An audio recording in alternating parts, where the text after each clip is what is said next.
In 2 days, the Republicans have proven that they always side with the biggest behemoth companies.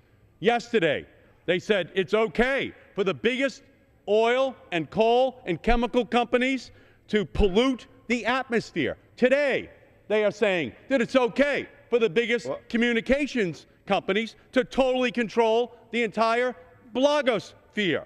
They want to spoil Mother Earth and Google Earth all in a 24-hour period. They want to allow domination of the World Wide Web and pollution of the whole wide world, all in 24 hours. Let me give you a little history here, ladies and gentlemen.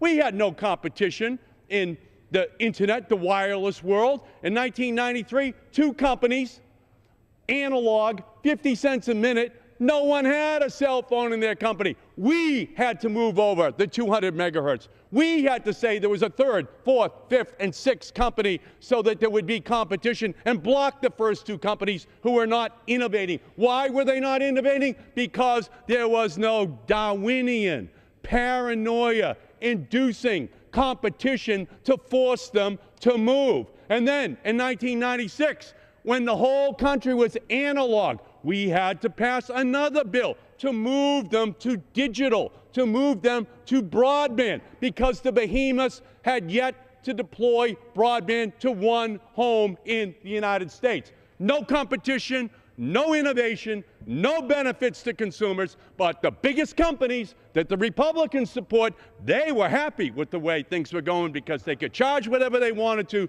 provide whatever services they wanted to, ignore competition and ignore consumers simultaneously. That's what this debate is all about. We had to ensure that those behemoths, the oligopolies, the monopolies, were taken from the clutches of the Republicans and put out into the world where they had to compete. And what do we have here today?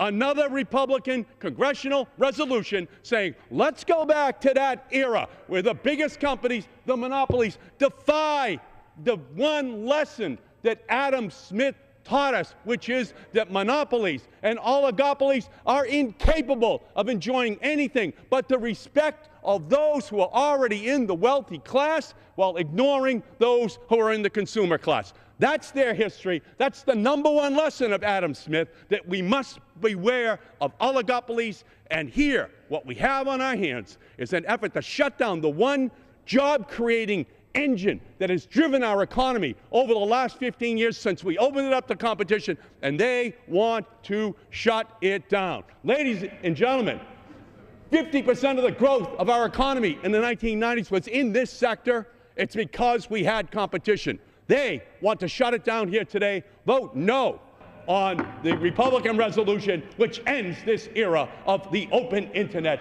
that allows every innovator in their garage, at home, to dream big that they can create new jobs in our economy.